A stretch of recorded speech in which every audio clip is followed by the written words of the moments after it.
Hey folks, welcome to my channel. So இன்னைக்கு தளபதியோட ஜனநாயகன் படம் வந்திருக்கு. ஸோ அந்த படத்துக்கு தான் நான் இன்னைக்கு வந்திருக்கேன். படம் பார்த்தீங்கன்னா ஜனவரியில் வர வேண்டிய படம். ஸோ இப்போ ஜூலையில் தான் படம் வந்திருக்கு. டிக்கெட் பார்த்தீங்கன்னா பிவிஆரில் தான் கிடைச்சது. அதுவுமே தம்பி தான் புக் பண்ணியிருந்தான். படம் பார்க்கறதுக்காக நம்ம கிட்டத்தட்ட ஒரு 6 மாதம் வெயிட் பண்ணுறதா இருந்தது. ஸோ ஃபைனலாக இப்போ இன்னைக்கு இந்த படத்தை ஃபஸ்ட் ஷோ பார்க்க போகிறோம். படத்தில் டைட்டில் கார்டை மட்டும் பார்க்கறதுக்காகவே ரொம்ப சீக்கிரமாகவே நாங்கள் வந்துட்டோம். ஃபர்ஸ்ட்லாம் சொல்லிக்கிட்டு இருந்தாங்க, நீங்கள் படத்தை இப்போ ரிலீஸ் பண்ணிங்கன்னா தளபதி விஜய் மட்டும்தான் வரும்.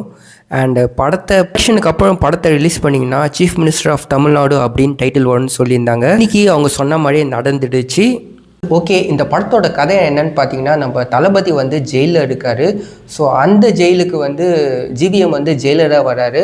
ஒரு கட்டத்தில் என்ன ஆகுதுன்னா, நம்ம தளபதியோட அம்மாவுக்கு வந்து உடம்பு சரியில்லாமல் போயிடுது அண்ட் சீரியஸான கண்டிஷனில் இருக்காங்க. நம்ம ஜிவிஎம் வந்து என்ன பண்ணுறாருன்னா தளபதிக்கு ஹெல்ப் பண்ணுறாரு, கடைசியாக அவங்க அம்மாவுக்கு போய் சடங்கு பண்ணுறதுக்கு. ஸோ ஜிவிஎம்மோட பொண்ணு தான் பார்த்தீங்கன்னா மமிதா பைஜுக்கு என்ன ஆகுதுன்னு பார்த்தீங்கன்னா, சின்ன வயசில் அவங்க அம்மா இறந்துடுறாங்க. அவங்க அம்மா இறக்கத்தை நேரில் பார்த்த நம்ம மமிதா பைஜுக்கு அடிக்கடிக்கு பேனிக் அட்டாக் வரும். ஸோ சின்ன வயசுலேருந்தே அவங்களுக்கு இந்த பேனிக் அட்டாக் இருக்குது. திடீர்னு என்ன ஆகுதுன்னா, நம்ம ஜிவிஎம் வந்து ஒரு ஆக்சிடெண்ட்டில் இறந்துடுறாரு. ஸோ மமிதா பைஜுவை நம்ம தளபதி தான் எடுத்து வளர்க்குறாங்க. ஸோ அவங்க வந்து ஜிவிஎம்க்கு வந்து ஒரு ஆசை இருக்குது. என்ன ஆசைன்னு பார்த்தீங்கன்னா, மமிதா பைஜுவை எப்படின்னா ஒரு மிலிட்ரி ஆஃபீஸராக ஆக்கணும்னு சொல்லிட்டு. ஸோ அதை வந்து நம்ம தளபதி கிட்ட சொல்கிறாரு. ஸோ நம்ம தளபதி என்ன பண்ணுறாருன்னா, மமிதா பைஜுவை எப்படின்னா சொல்லிட்டு மிலிட்ரி ஆஃபீஸராக ஆக்கணும்னு சொல்லிட்டு கஷ்டப்படுறாரு. ஸோ இதுதான் இந்த படத்தோட கதை. நடுவில் பார்த்தீங்கன்னா பிரகாஷ் ராஜ் சார் சைடு வில்லனாக வராங்க அண்ட் பாபி டியோல் மெயின் வில்லனாக வராரு. அண்ட் பிரகாஷ் ராஜ் சார் அவரோட ஆக்டிங்கை பக்காவாக பண்ணியிருக்காரு அண்ட் பாபி டியோலும் அவங்களோட ஆக்டிங்கை பக்காவாக பண்ணியிருக்காங்க. இந்த படத்தோட கேப்டன் ஆஃப் த ஷிப் பார்த்திங்கன்னா நம்ம தளபதி தான். படத்தை மனுஷன் அப்படி கட்டி இழுத்துன்னு போகிறாரு அண்ட் அவர் மட்டும்தான் நம்ம ஃபோக்கஸு எல்லாமே இருக்குது.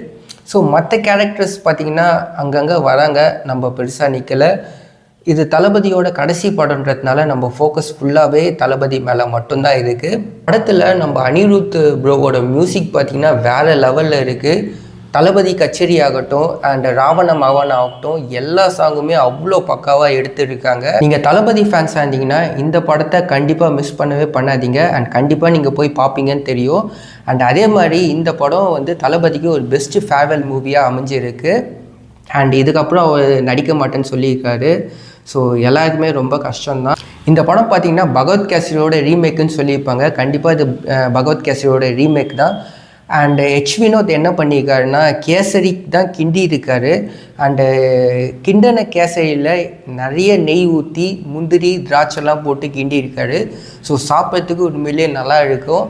ஸோ மறக்காமல் தேட்டரில் போய் பாருங்கள். இந்த நெட்டில் வர நெகட்டிவ் ரிவ்யூஸ் எதையுமே நம்பாதீங்க, படத்தை தேட்டரில் போய் பாருங்கள். அண்ட் ஒரே ஒரு விஷயம் என்னென்னா, படம் வந்து ஏ சர்டிஃபிகேட்டு அண்ட் உங்களோட குழந்தைங்களை மட்டும் கூட்டுன்னு போகாதீங்க. அண்ட் 18 இயர்ஸ் ப்ளஸ் மேலே இருந்தால் மட்டும் படத்தை போய் பாருங்கள். அண்டு படத்தில் நிறைய வன்முறை காட்சிகள் இருக்குது. ஸோ அதனால தான் படத்துக்கு ஏ சர்டிஃபிகேட் கொடுத்துருக்காங்க. படம் முடிஞ்சதுக்கப்புறம் போஸ்ட் கிரெடிட் சீனாக வந்து ஒரு நிமிஷம் தளபதி இது வரைக்கும் நடித்த படத்தோட ஒரு சில சீன்ஸ்லாம் போடுறாங்க. ஒரு சின்ன 1 மினிட் கிளிப்பு தான். ஸோ அந்த கிளிப்பை பார்க்கும்போது தேட்டரே சைலண்ட் ஆகிடுச்சு அண்ட் எல்லாருமே ரொம்பவே சோகமாயிட்டாங்க. அண்டு நானுமே ரொம்ப பர்சனலாக ஃபீல் ஆகிட்டேன். ஸோ யா, படத்தை தேட்டரில் போய் பாருங்கள், நல்லா என்ஜாய் பண்ணுங்கள். Have a great weekend. Bye. Thanks for வாட்சிங் திஸ் வீடியோ அண்ட் மறக்காமல் என்னோடய சேனலுக்கு சப்ஸ்கிரைப் பண்ணிவிடுங்க.